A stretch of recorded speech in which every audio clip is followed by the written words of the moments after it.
apa namanya, kuliah terkait dengan ini, itu juga udah saya upload di materi minggu ketiga ya. Jadi kemarin kita terakhir bahas terkait dengan pemantahan antar grup ya. Jadi bagaimana sebuah operasi biner itu bisa berubah gitu ya di satu grup dengan satu grup lainnya. Ya, jadi istilahnya kalau dalam aljabar kita mendefinisikan apa yang disebut namanya pemetaan ya, F, ada disebut namanya pemetaan homomorfisme. Jadi homomorfisme itu artinya yang mempertahankan perkalian grup. Jadi perkalian grup itu ya dia bisa aditif, nanti di pemetaan berikutnya dia bisa multiplikatif gitu. Bukan operasi biner grup, maaf. Jadi pemetaan yang mempertahankan operasi biner grup. Jadi operasi biner di satu grup itu bisa jadi misalkan aditif, ketika kita petakan ke grup yang lain, dia bisa jadi menjadi multiplikatif gitu ya. Nah, jadi kemarin ini saya yang kasus di kita ya yang apa istilahnya sederhana sih sebenarnya. Homomorfisme dan bijektif ya, ini kita sebut nama isomorfisme. Jadi kalau sebuah grup itu dikatakan isomorfisme, itu artinya dua grup A dan B itu ekuivalen, sama gitu ya. Nah, ini yang nanti dipelajari itu terkait dengan representasi sebenarnya. Nah, ini contoh grup Z2 ya, yang komponen 0 dengan min 1,1. Kalau Z2 yang atas itu adalah terkait dengan aditif, sedangkan Z2 yang di bawah itu terkait dengan multiplikatif. Jadi pemetaannya itu adalah F0 identitas ke identitas, yang F1 ke min 1. Jadi grup yang sebelah kiri itu 01 itu grup Z2 yang atas, yang sebelah kanan itu yang bawah. Jadi kalau Anda lihat di situ, kalau F 0 plus 1 itu jadi 1, F1. F1 itu tidak adalah sama dengan min 1 ya. Itu adalah F0 dikali dengan F1. Gitu. Jadi itu kurang lebih terkait dengan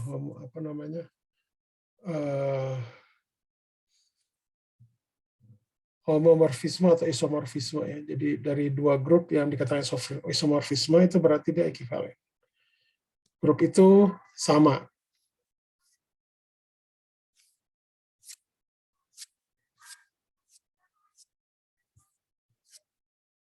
Nggak bisa sih.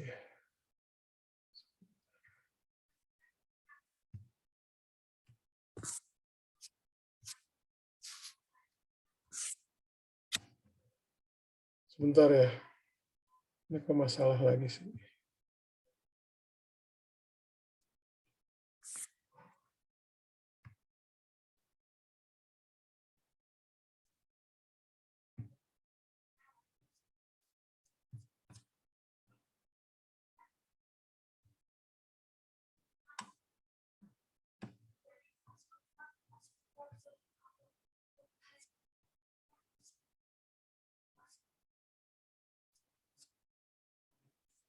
Oh, kenapa ya?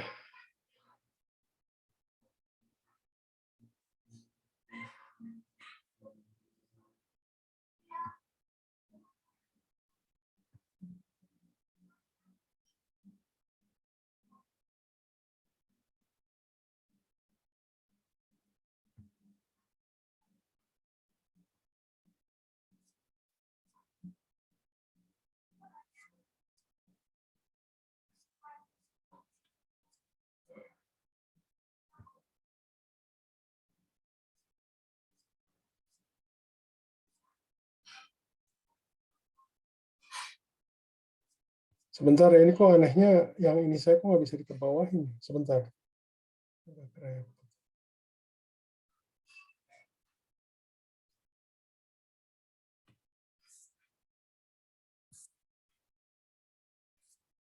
Ini rasanya udah ya. 3 yang ini.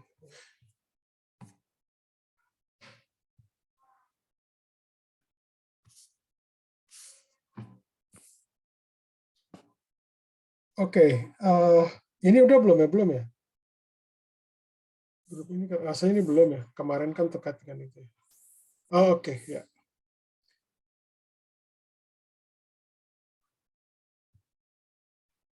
Sebentar. Oke. Oke, kita lanjutkan lagi ya. Jadi ini masih ke contoh-contoh grup ya. Ini grup aditif ya, terkait dengan bilangan rasional. Kemudian ini ada juga R plus, itu juga grup aditif di abelian gitu ya. Nah, kalau R itu terhadap perkalian, itu bukan grup ya. Sebabnya kenapa? Karena ada elemen di R, yaitu 0, dia tidak punya inverse ya, kalau dia pakai perkalian. Jadi makanya ini kita sebut karena dia itu tidak punya inverse, dia termasuk grup void gitu ya. Jadi grup void itu ya dia memenuhi grup closure, dia bersifat asosiatif dan juga komutatif. Jadi karena ada satu elemen yang tidak punya inverse, ya, jadi dia kita nyebutnya bukan grup tapi grup void. Kalau R terhadap multiplikatif. Tapi kalau nolnya itu saya remove, jadi kalau saya simbolkan R-nya itu dikurangi bilangan 0 gitu ya, terhadap perkalian itu dia membentuk grup. Oke. Jadi yang masalahnya itu memang di remove gitu ya. Ya mungkin sama juga ya, kalau dalam satu organisasi biasanya kalau ada yang bermasalah biasanya langsung remove gitu kan. Di grup ada yang bermasalah langsung remove gitu. Ya mungkin juga seperti itu. Jadi agar supaya dia itu tetap memenuhi grup, ada satu elemen yang di remove. Oke. Jadi kalau R secara umum terhadap multiplikatif itu bukan grup tapi namanya grup void. Tapi ketika saya remove nolnya, yaitu identitas aditif, ya, itu dia menjadi grup terhadap multiplikatif. Oke. Nah ini udah sebentar, ini kok ada yang kurang ya.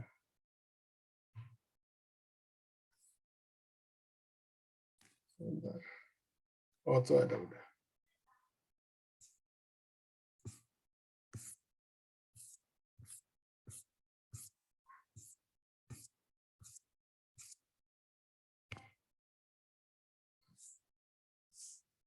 Grup 3. Oke. Ya. Nah, jadi kalau misalkan saya mendefinisikan apa namanya? Matriks ya, yang determinan tidak nol. Jadi Mn kali N, jadi matriks N kali N yang elemennya bilangan R, dan dia itu determinannya tidak nol gitu ya. Dan Aij itu elemen real, jadi artinya elemen-elemen itu real. Untuk setiap I dan J, dia merupakan grup multiplikatif gitu ya. Dan dia sifatnya non-abelian, jadi non-abelian itu artinya tidak akomodatif. Jadi itu untuk contoh-contoh grup di real. Nah, sekarang kita berbicara di sini ada sistem bilangan gitu ya.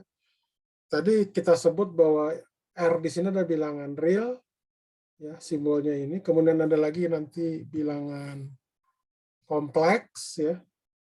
Bilangan kompleks itu dia ada dua komponen, X dengan Y. Ya, X itu adalah bagian real yang kita singkat jadi re dalam kurung Z, sedangkan Y-nya itu adalah bagian imajiner. Gitu. Nah, I di sini itu merupakan yang disebut namanya ya bilangan imajiner ya. Kalau secara umum dia kita nyebutnya nilai eigen dari almost complex structure namanya.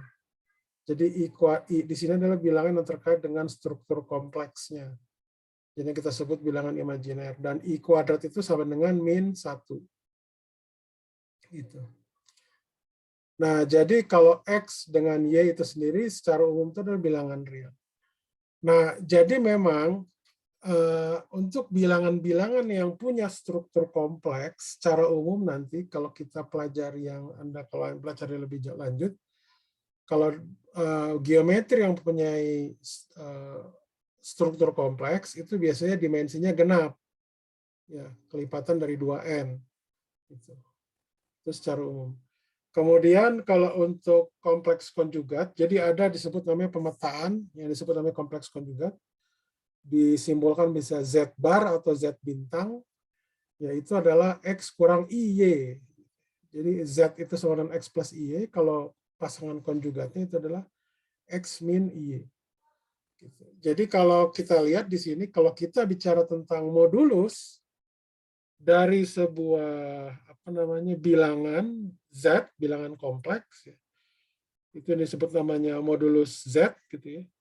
Itu tidak lain adalah akar dari Z kali Z bar, arti Z dikali dengan kompleks konjugatnya. Jadi ini bisa kita katakan akar dari X kuadrat plus Y kuadrat. Ini Anda bisa coba. Dan dia memang di sini itu bersifat sferis, gitu. Artinya dia punya simetri bola di sini. Dan kita bisa tunjukkan bahwa modulus dari Z ini tuh invarian terhadap transformasi, misalkan transformasi SO2 untuk yang di untuk yang di dimensi 2 ya, di permukaan. Oke, kemudian jadi kalau tadi real, sekarang kita bilangan kompleks ya. Nah, bilangan kompleks itu sama, dia juga berlaku terhadap bisa membentuk grup ya, grup komutatif terhadap aditif. Dan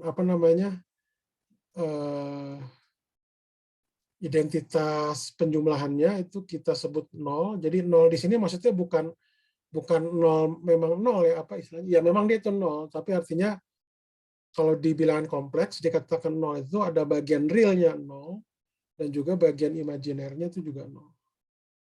Gitu. Nah, bilangan kompleks itu terhadap multiplikatif itu adalah grupoid. Sebentar.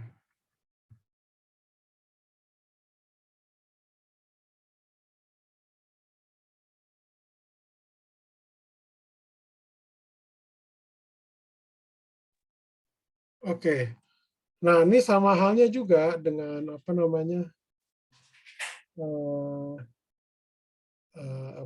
bilangan real ya. Jadi kalau dia itu perkalian, itu dia disebutnya grupoid ya, grupoid dari kompleks, bilangan kompleks, karena di identitas penjumlahannya, identitas aditif itu yang 0 itu dia tidak ada inverse. Sehingga dia kita harus remove ya gitu. Kita harus remove sehingga nanti dia bisa menjadi grup terhadap perkalian. Ini kenapa ya? Kok nggak bisa muncul? Anda terlihat ini nggak? Yang bagian ini. Bagian ini kebaca apa di sini? Yang ini kebaca nggak apa nih? Halo? Kayaknya agak tidak jelas gitu, Pak. Tidak jelas ya? Ya agak tidak jelas. Makanya saya juga sama, itu tidak jelas. Oke, itu udah muncul. Itu para Iya, para kompleks, betul. Ini saya makanya juga bingung juga ini, sama sama whiteboard Microsoft. Oke, kalau tadi kita sebutnya itu adalah kompleks ya, yang I kuadrat sama dengan min 1. Nah sekarang kalau saya ada sebuah sistem bilangan, E kuadratnya bukan min 1, tapi E kuadratnya sama dengan 1. Gitu ya.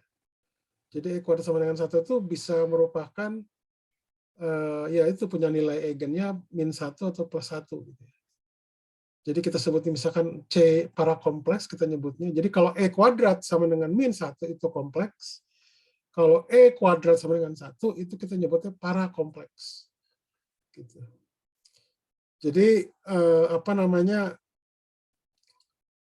untuk yang sebuah bilangan para kompleks gitu ya, itu kita ambil C sama dengan A, E kali B, di mana E di situ adalah bilangan ya istilahnya para imajiner ya. Jadi istilahnya ini adalah para imajiner. Kalau tadi kan bilangan imajiner, itu ini adalah bilangan para imajiner. para imajiner. Bentar, ini kayaknya terlalu ini.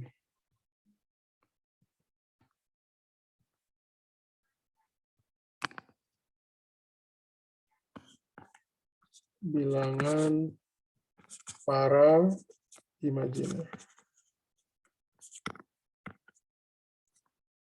Oke. Jadi, dan dia secara umum juga kalau kita berbicara di, berapa lagi sini? Mohon maaf.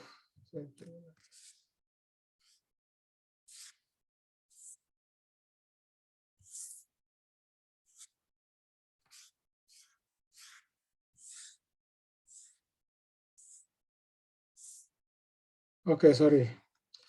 Jadi disebutnya bilangan para imajiner. Jadi secara umum memang C tilde di sini yang disebut para kompleks itu kan juga dimensinya dimensi kelipatan bilangan ya bulat ya bilang. Jadi dia dimensinya genap. Kemudian kalau tadi ada konjugat kompleks, ini ada juga yang disebut namanya konjugat para kompleks. Jadi tinggal merubah E itu menjadi minus E, gitu ya. Dan modulus C itu di sini adalah akar dari A kuadrat dikurangi B kuadrat. Nah ini kalau Anda lihat di sini, bilangan para kompleks ini dia bersifat hiperbolik. Jadi hiperbolik itu dia invarian terhadap transformasi sinus hiperbolik. Atau ya tadi yang sin hiperbolik atau cos hiperbolik lah ya. Jadi dengan kata lain ini juga nanti bisa kita tinjau bahwa transformasi hiperbolik itu terkait dengan transformasi Lorentz. Jadi itu ini cuma contoh aja ya bilangan para kompleks gitu. Kemudian ada yang disebut namanya quaternion. Jadi quaternion itu dia punya dua sebenarnya. Dua yang disebut namanya seperti bilangan. Jadi kalau I itu kita sebutnya itu adalah struktur kompleks, kalau E di situ adalah struktur para kompleks. Kalau yang quaternion itu dia punya dua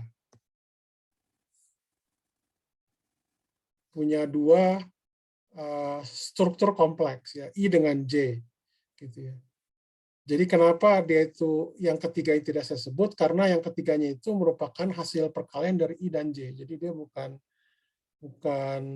struktur kompleksnya, jadi dia istilahnya bukannya tiga tapi dua karena yang satunya itu bisa kita hasilkan dari apa namanya nih? Dari I dan J ya, yang struktur kompleks I dan J. Dan keduanya I kuadrat itu sama dengan J kuadrat, itu sama dengan min 1. K-nya juga sama. Gitu ya. Jadi apa namanya? A itu secara dikatakan bilangan quaternionic, quaternion gitu ya. Itu dia punya komponen. Komponen itu ada A0, 1, di mana 1 itu adalah identitas ya. Kemudian A1I, di mana I itu adalah tadi struktur kompleks yang pertama, kemudian A2J, di mana J itu struktur kompleks yang kedua, sedangkan A3K, di mana K itu adalah yang I kali J. Jadi istilahnya struktur kompleks ketiganya itu merupakan hasil perkalian dari I dan J. Satu itu kita sebut identitas. Gitu.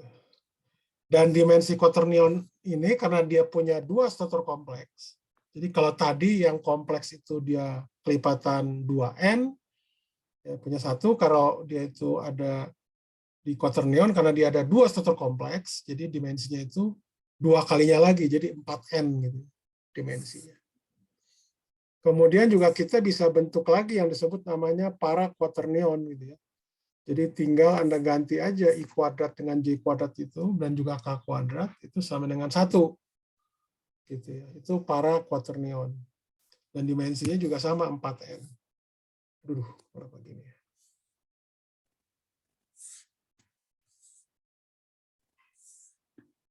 Kemudian ada yang disebut lagi juga namanya octonion. Nah, octonion itu dia analog dengan quaternion. Jadi kalau misalkan apa namanya quaternion ini ada basis aslinya itu adalah ada struktur kompleksnya ada 2 gitu ya. Sebentar, ya. Sebentar.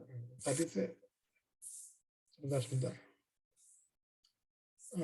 Tadi mana tadi? Oh ini, maaf. Langsung ke situ tadi. Oke. Nah, kalau octonion ini apa? Sebentar. Oke, jadi kalau yang para quaternion itu adalah I kuadrat sama dengan J kuadrat sama dengan K kuadrat sama dengan 1, ya. Di mana K-nya juga sama dengan IJ. Kemudian kalau octonion itu juga analog dengan quaternion. Nah, cuma masalahnya kalau di octonion itu dia ada 8 basis, termasuk di dalamnya yang identitas, ya. Tetapi dia apa namanya, EI kuadratnya itu tidak harus 1 gitu ya.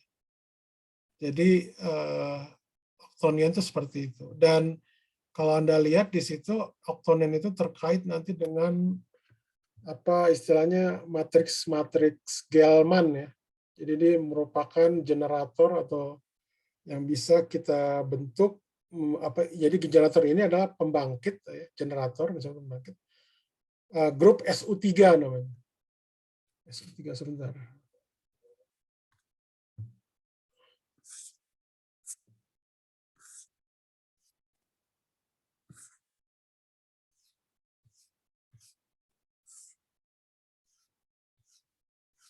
Ya ini kadang suka hilang, ya. Jadi octonion ini ya bisa dikatakan bisa kita representasikan sebagai matriks Gell-Mann yang merupakan apa namanya, generator dari grup SU3. SU3 ini terkenal karena dipakai untuk interaksi QCD, quantum color dynamic, yang terkait dengan apa, interaksi kuat, ya, antar kuat. Sampai sini dulu ada pertanyaan nggak sebelum saya lanjutkan?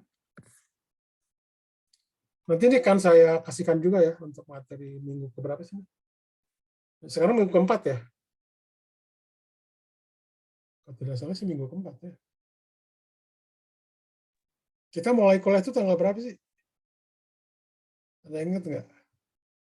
Kuliah kita tanggal berapa sih? Oh, 17 ya? Januari. 17 ya? Ya. 1, 2, 3. Oh ya, keempat, betul. Ada pertanyaan dulu nggak? Oke, kalau nggak ada kita lanjutkan. Nah, sekarang ini saya mau perkenalkan dulu yang disebut namanya matriks Pauli, ya. Ini sederhana. Jadi kalau tadi itu kita berbicara hal yang sifatnya abstrak, gitu ya. Nah, sekarang kita bicara presentasi yang tadi saya sebutkan.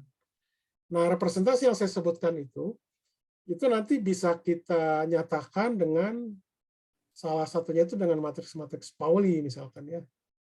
Baik itu misalkan bilangan kompleks, ya, ataupun yang bilangan parakompleks. Gitu. Nah, jadi matriks Pauli ini ya sederhana, ya. Ini ada sigma 1 yang 0,110, sigma 2 0i, min i 0, kemudian sigma 3 10 min 1. Di mana Anda tahu kalau i di sini itu adalah yang i kuadratnya min 1. Jadi, nah, matriks Pauli ini itu merupakan generator dari yang disebut namanya grup SU2. SU2 itu adalah grup kompleks 2 kali 2, dan dia bersifat uniter. Apa itu uniter? Itu nanti akan kita bahas. Oke, nah, matriks Pauli ini, ya, itu uniknya kalau Anda kalikan, ya, misalkan sigma 1 sama dengan sigma 2. Kalau sigma 1 kuadrat, itu semuanya 1, ya. Anda bisa lihat. Kalau yang sigma I, sigma J, misalkan sigma 1 dengan sigma 2. Ya, itu artinya nanti dia bisa sama dengan, terkait dengan sigma 3. Nah, jadi kalau, ini Anda bisa coba, ya. Jadi kalau sigma I dengan kali sigma J itu adalah sama dengan delta IJ, di mana delta IJ itu adalah delta Kronecker, ditambah I epsilon IJK sigma K. Gitu. Nah, sigma IJK itu kita sebutnya nama konstanta struktur, atau dalam hal ini adalah yang disebut namanya Levi-Civita simbol Levi-Civita untuk yang di 3 dimensi. Sedangkan I-nya itu adalah bilangan imajiner, ya, kompleks. Anda coba ya. Jadi nyobanya itu misalkan sigma 1 kali sigma 2. Itu nanti biasanya apa namanya? Jadi sebentar, di sini saya nggak jelasin nggak ya terkait dengan ini. Oh ya, ini nih terkait dengan ini. Terkait dengan tensor Levi-Civita, ya.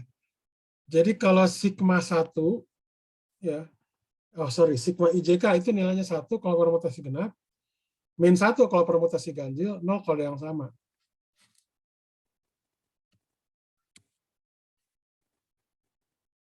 Biru mana biru?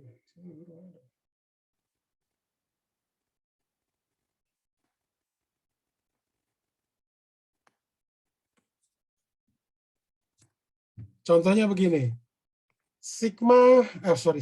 Epsilon 1, 2, 3 itu 1 nilainya. Sama halnya dengan epsilon 2, 3, 1. Jadi kita memindahkan 1, 2, 3, 1 dipindahkan menjadi 2, 3, 1. Itu berapa kali satunya pindah? Halo? 2 kali, Pak. 2 kali, ya. Jadi 1, 2, 3 itu pertama yang adalah 2, 1. Jadi 2, 1, 3, kemudian 2, 3, 1. Jadi 2 kali. Oke, jadi dia itu 1 karena permutasinya genap. Sedangkan epsilon, bukan sigma, epsilon. Sedangkan epsilon 2, 1, 3, karena satunya itu pindah sekali, jadi permutasinya ganjil. Ininya min 1. Sedangkan yang lainnya seperti epsilon 1, 1, 2, karena ada yang sama, ya di situ, jadi itu 0. Gitu ya. Jadi itu 0.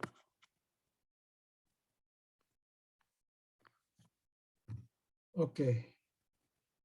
Jadi indeks tensor Levi-Civita ini sangat bergantung pada dimensi ruangnya, dimensi ruang vektor. Jadi kalau dimensinya itu 3, itu berarti ya cuma 3. Kalau misalkan 4, berarti ada 4. Kalau ada 5, berarti ada 5. Jadi itu sifat Levi-Civita tensor. Jelas ya? Atau ada pertanyaan nggak terkait dengan permutasi? Sebelum saya lanjutkan dulu sebenarnya.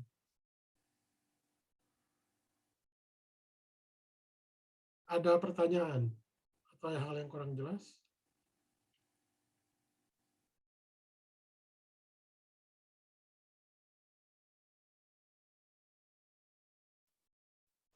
Belum ada. Cukup jelas? Jelas, Pak. Oke, saya lanjutkan ya. Nah, jadi itu sifat dari matriks Pauli yang nanti akan sering kita pakai ya. Jadi ini misalkan contohnya nih bilangan kompleks ya. I kuadrat sama dengan min 1. Nah, kita dapat membentuk sebuah bilangan kompleks di mana dengan I besar itu kita nyebutnya adalah struktur kompleks namanya. Ada bilangan imajiner I kuadrat sama dengan min 1. Ada struktur kompleks ya, yang I kuadrat, I besar kuadrat sama dengan min 1. Min 1 di sini itu bukan berarti, ya dia itu identitas, tapi bukan berarti identitas itu berupa bilangan, berupa matriks pun bisa. Asal matriks identitas. Gitu. Oke? Nah ini contohnya misalkan saya ambil yang I besar, struktur kompleks itu adalah I sigma 3.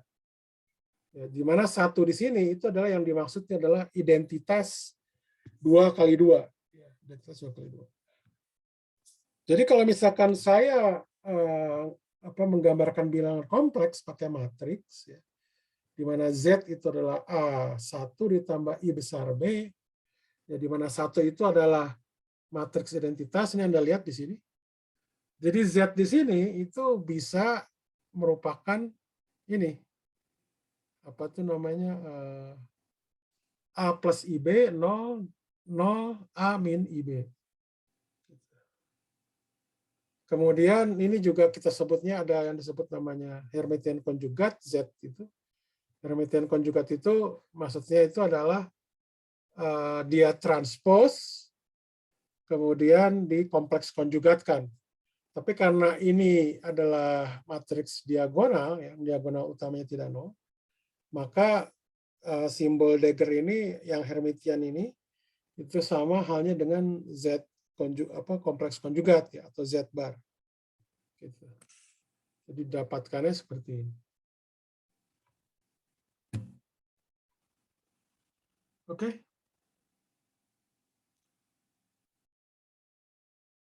Ada pertanyaan nggak? Pertanyaan. Nah, berarti kalau pendefinisian modulus di sini, yang terkait dengan ini ya, modulus Z, gitu, itu berarti apa? Berarti Z, atau Z kuadrat lah ya.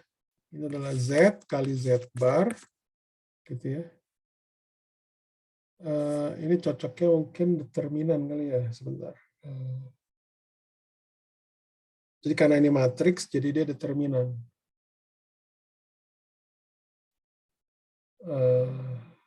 Ini saya hapus dulu. Ini berarti ini adalah determinan Z kali Z bar.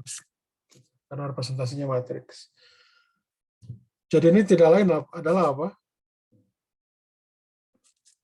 Jadi Z kali Z bar, ya kalau Anda lihat di sini, Z kali Z bar, itu tidak lain adalah A kuadrat ditambah B kuadrat. Ya. Kemudian 0, 0, A kuadrat,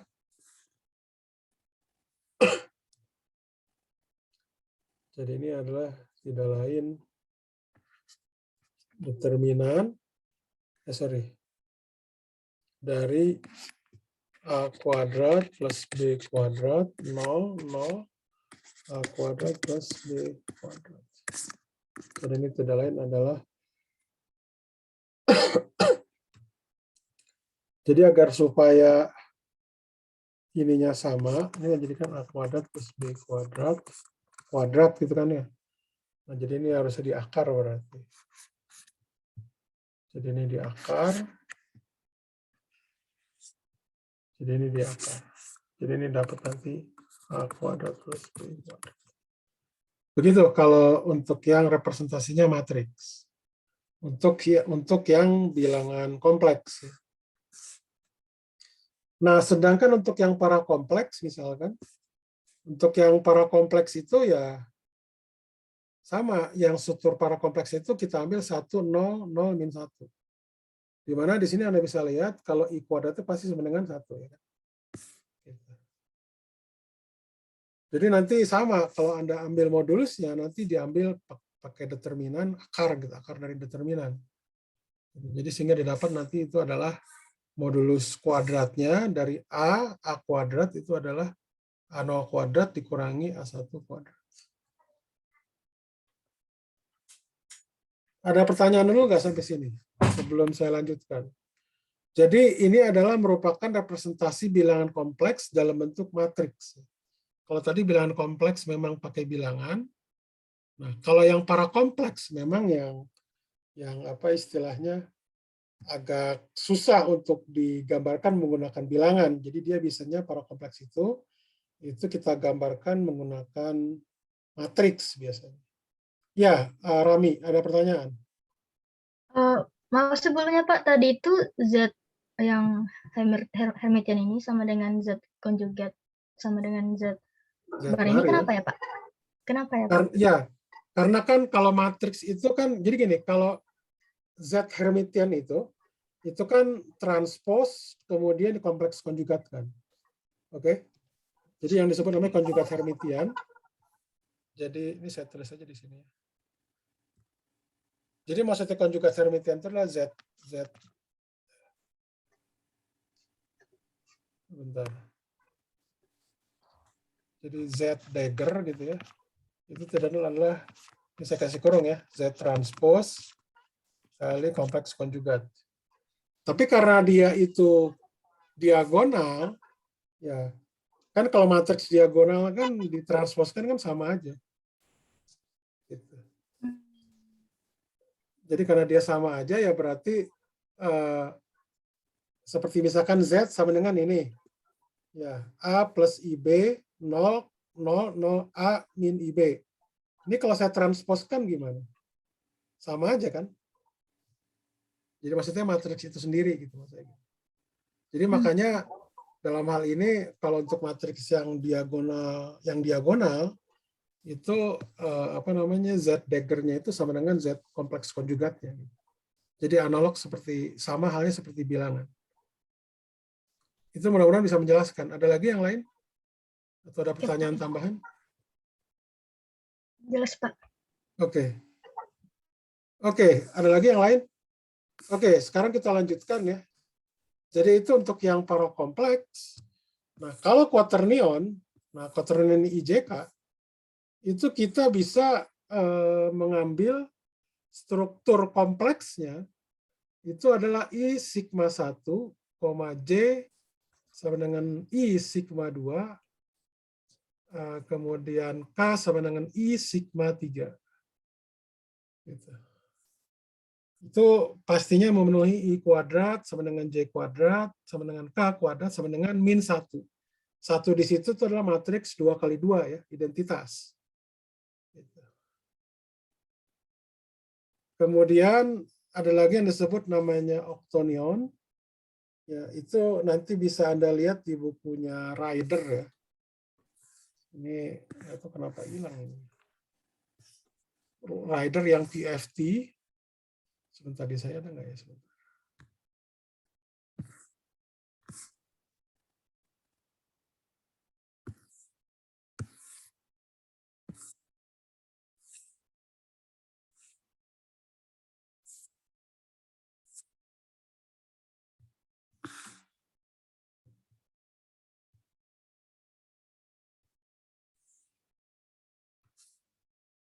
Di buku Ryder PFT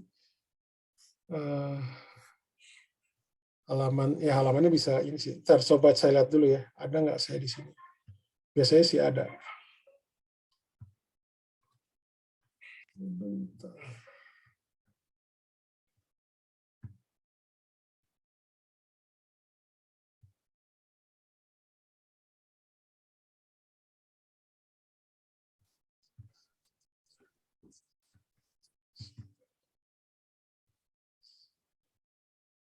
Biasanya harusnya ada ya. Saya lupa di mana ya.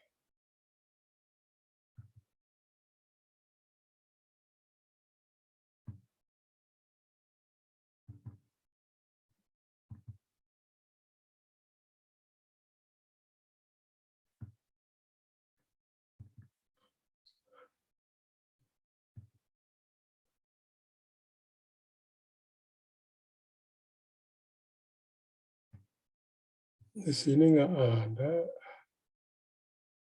Bentar. Di mana ya? Sebentar.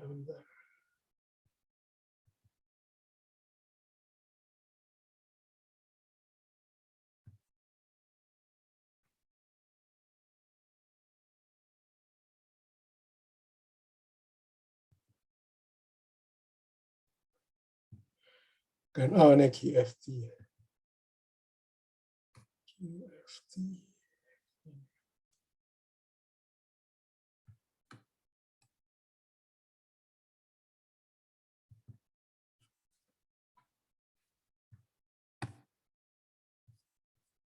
E-booknya ada, jadi ya ini maksud saya di e-book di sini tuh bukan buat ini, bukan buat komersial istilahnya.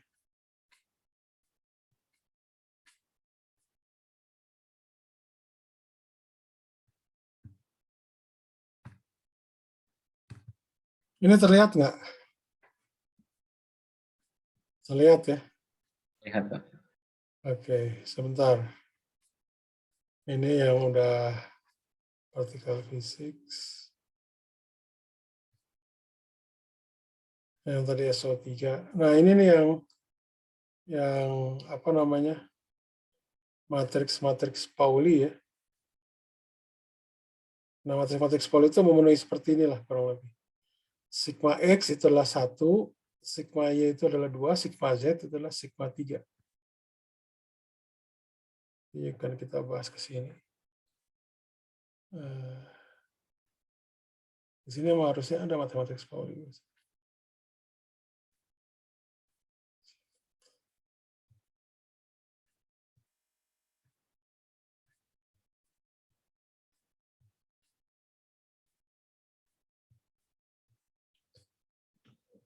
Pauli matrices. Biasanya ada di sini.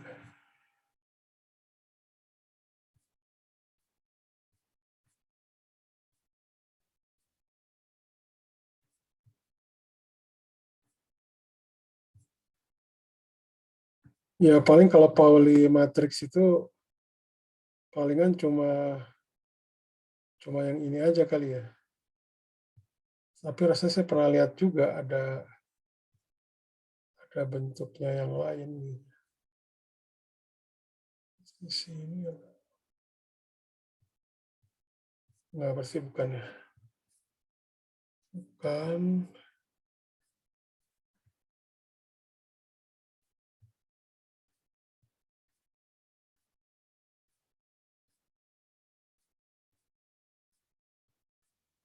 Sebentar.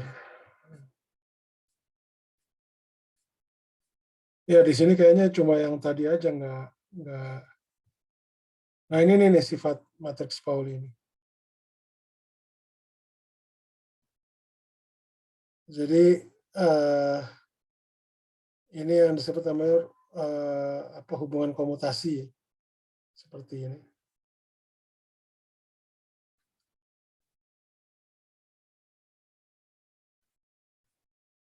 Sebentar. Di sini nggak ada matriksnya ya, tapi matriksnya yang tadi saya gambarkan aja. Matriks Pauli. Ini representasi diferensialnya. Di sini ada ini sebentar.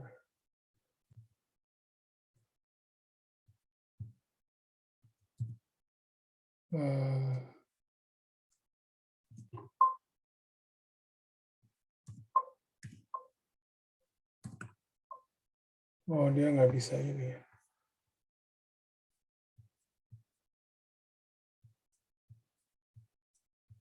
Saya lupa matriks Gell-Mann itu halaman berapa ya. Tapi ada kok, saya sudah lihat.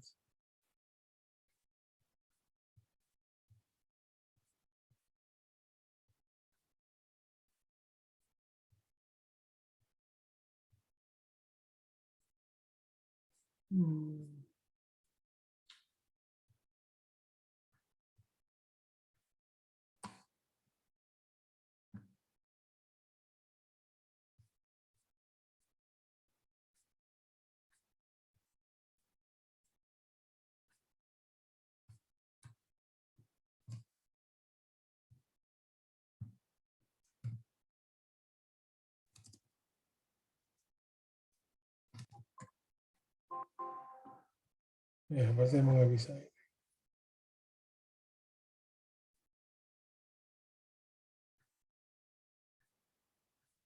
Bukan ini. Nah, kalau yang ini, kalau matriks Pauli itu kan dia 2x2. Nah, ini juga bisa kita sebut representasi yang lain dari grup atau matriks Pauli lah ya. Kurang lebih sifatnya ini sama. Kalau yang matriks Pauli itu yang 2x2 itu kita sebutnya representasi fundamental. Kalau yang ini kita sebutnya namanya representasi adjoint. Gitu ya. Representasi adjoint. Jadi matriks ini itu sebenarnya adalah minus I, epsilon I, Mn gitu ya. Di mana I di situ 1, 2, 3. Dan ini 3x3. Dan dia kan sama ya memenuhi aljabar SU2. Ini kebetulan matriksnya itu adalah 3x3. Jadi representasi itu tidak masalah. Yang paling penting itu adalah bagaimana kita melihat struktur konstannya. Konstanta strukturnya. Kalau konstanta strukturnya sama dengan sigma IJK, ya berarti dia adalah grup SO3 atau grup SO2 gitu.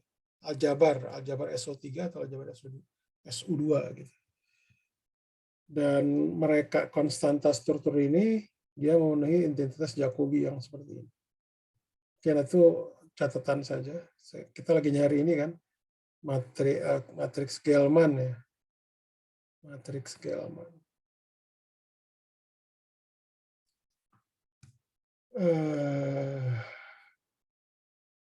Nah, ini dia.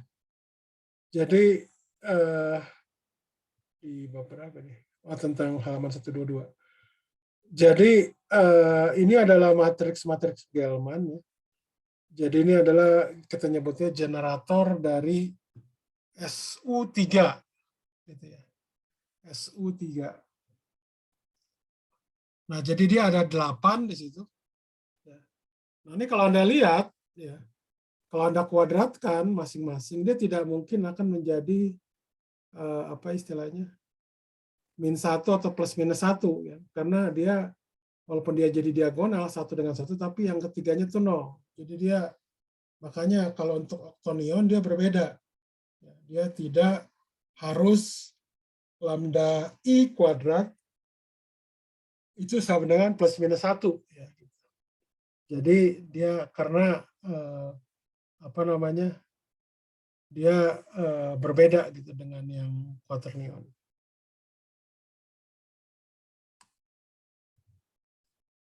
Anda ada buku rider nggak? Lihat halaman 122. Buku rider ada nggak? Ada kan? Kemudian kalau Anda lihat, ya nanti ini kita juga belajar tentang Al-Jabarli, ini cuma secara pengantar saja. Kalau dia itu epsilon ABC, itu kan berarti Levi-Civita connection atau kontra strukturnya kan sama dengan Levi-Civita connection ya, yang epsilon IJK. Kalau di sini FABC, jadi dia konstanta strukturnya beda. Nah, konstanta struktur yang beda ini adalah yang membedakan apakah dia itu grup misalkan SU2 atau SU3, itu sebagai contoh saja. Nah, F di situ Anda bisa lihat itu seperti ini, F123 itu 1, 147 itu minus ini sama dengan setengah gitu ya. Yang 458 itu ada 678 itu akar 3/2 gitu, dan seterusnya. Jadi memang oktonian itu dia merupakan hal yang berbeda ya dari kompleks ataupun yang quaternion. Jadi dia ya memang orang makin ya jarang sih yang mempelajari tentang oktonion ya. Maksudnya secara matematik ya.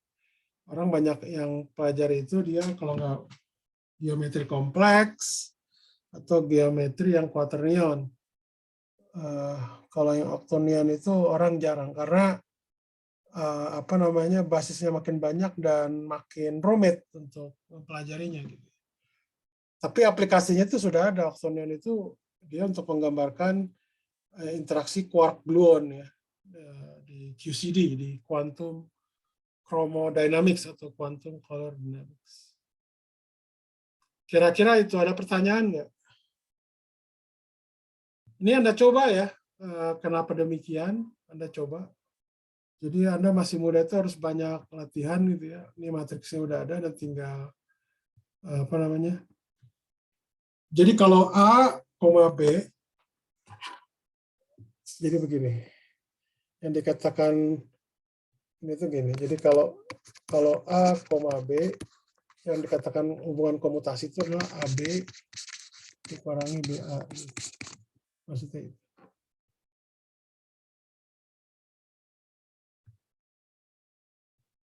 Jadi itu Anda coba sendiri aja. Ya. Oke, itu terkait dengan oktonion. Ada pertanyaan nggak? Pertanyaan sebelum saya lanjutkan.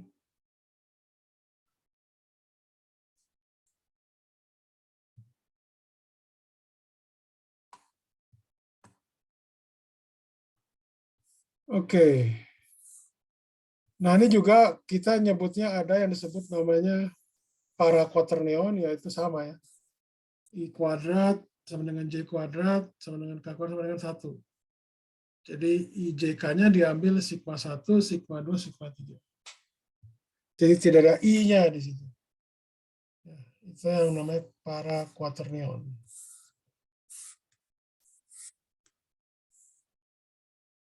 Oke, sebentar dulu sebelum saya lanjutkan, sebentar dulu ya.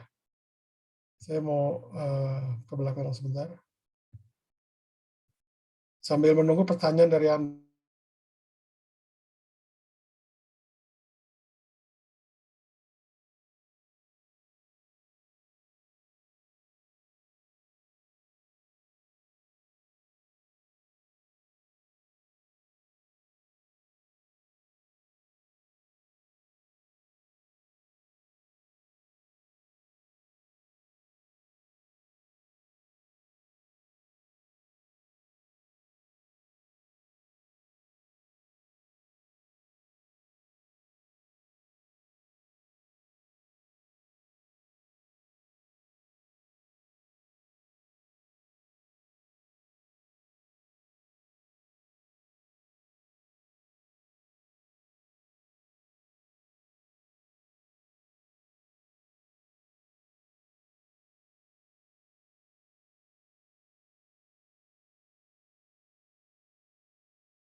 Sorry, ada pertanyaan nggak?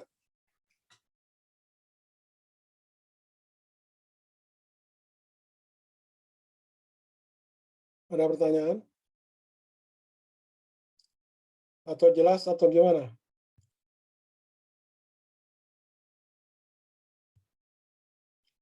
Oke, nah sekarang kita bahas terkait dengan, tadi saya lupa pause. Oke, jadi sekarang kita bahas terkait yang disebut namanya ring. Kalau bahasa Indonesia gelanggang gitu ya. Bukannya cincin. Kalau cincin ya mungkin di istilah bahasa Inggris umum ya, kalau ring di sini itu apa namanya, sebutnya gelanggang. Jadi ini orang matematik yang ini kan. Jadi intinya bahwa ring itu adalah sebuah himpunan yang memenuhi, dan di situ ada dua operasi biner. Nah, operasi biner itu ada aditif dan multiplikatif. Ini masih yang sifatnya abstrak, aditif. Ya. Dan triple R plus dan kali itu adalah ring jika memenuhi. Yang pertama, pasangan R, plus itu membentuk grup abelian. Jadi kalau R dengan apa namanya, operasi biner aditif itu membentuk grup abelian. Ya. Sedangkan perkaliannya itu bersifat asosiatif. Jadi A kali B dikerjakan dulu, dikalikan C, itu sama dengan A kali B, B kali C dikerjakan dahulu. Jadi itu untuk setiap ABC itu elemen dari R. Dan dia bersifat distributif. Ya. ABC itu adalah elemen R. Ya. Jadi itu distributif itu adalah A plus B dikali C itu sama dengan A kali C ditambah B kali C, atau A kali B, A kali B plus C itu sama dengan A kali B ditambah A kali C. Gitu. Jadi ini yang atas kita nyebutnya itu distribusi kanan, kalau yang bawah itu kita sebutnya distribusi kiri. Jadi keduanya harus memenuhi. Gitu. Nah sebenarnya kalau kita lihat, ya kita mengambil analogi dengan bilangan real aja ya. R itu adalah bilangan real. Jadi kalau bilangan real itu tentunya terhadap aditif dia membentuk grup abelian kan. Tapi terhadap perkalian karena ada masalah di nol dia tidak membentuk grup, tapi dia membentuk grup point gitu ya. Seperti itu. Jadi ring itu adalah dikatakan komutatif bila operasi perkaliannya itu sifatnya komutatif. Ini maksudnya operasi.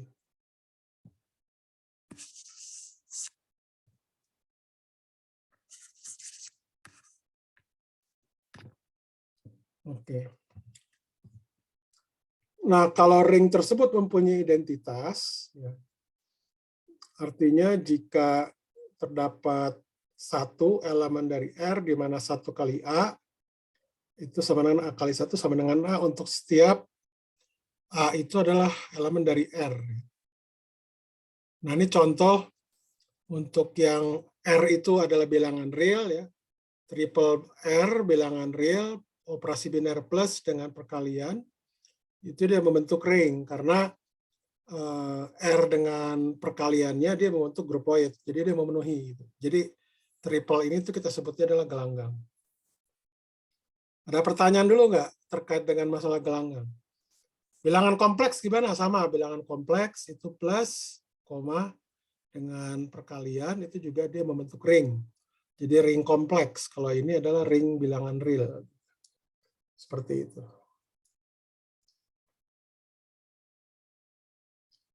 Ada pertanyaan? Pertanyaan? Oke, kalau tidak ada, kita lanjutkan. Nah, sekarang dia kalau yang disebut namanya medan. Ya, nah, medan itu biasanya adalah ring dengan identitas. Ya.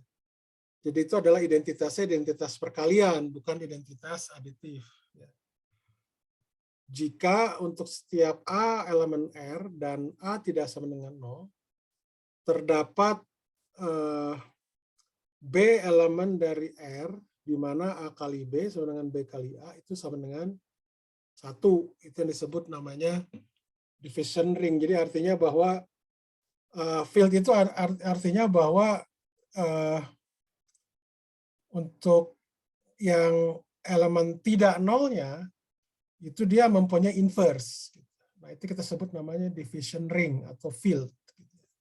Ini juga sama.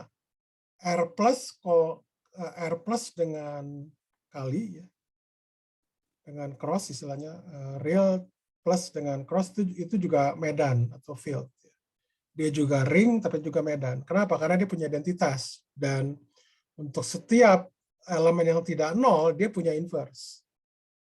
Dan R plus, apa namanya nih, kali gitu ya, itu dia apa namanya, membentuk field, ya, gitu. Seperti itu. Jadi division ring itu adalah komutatif. Jadi yang division ring komutatif ini itu ingin kita sebut namanya medan. Jadi perkaliannya komutatif. Oke, sekarang Anda coba, ya, latihan di sini. Apakah bilangan para kompleks itu ring atau field? Kemudian apakah bilangan quaternion itu juga ring atau field? Silakan Anda kerjakan coba.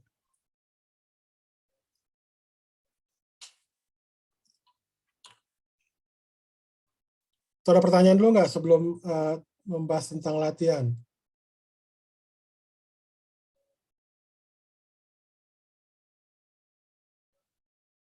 Halo?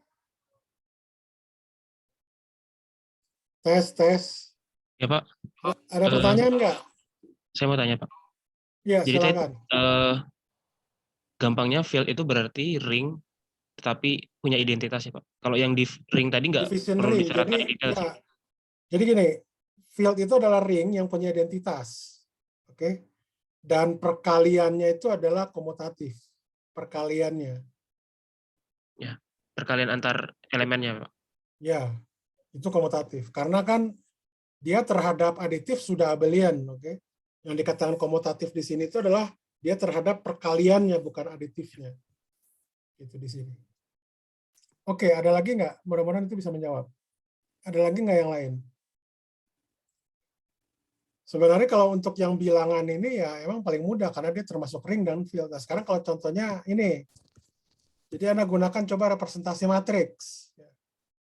Untuk bilangan para kompleks dan bilangan quaternion. Itu ring atau field. Atau dia ada syaratnya nggak? Gitu. Seperti itu. Tolong Anda kerjakan ini ya. Sampai 30 menit lah ya. 14.40. Pak, bisa lihat definisi ring lagi Pak? Definisi ring. Terima kasih Pak. Ini. Terima kasih Pak. Nanti ini akan saya kasih kok ininya. Palingan nanti pas akhir minggu lah ya saya coba upload di Teams. Saya nggak tahu deh apa di Edunex apa sudah bisa upload file belum ya? Saya belum nyoba lagi sih. Tapi nanti saya biasanya update di apa namanya di Teams lah minimal.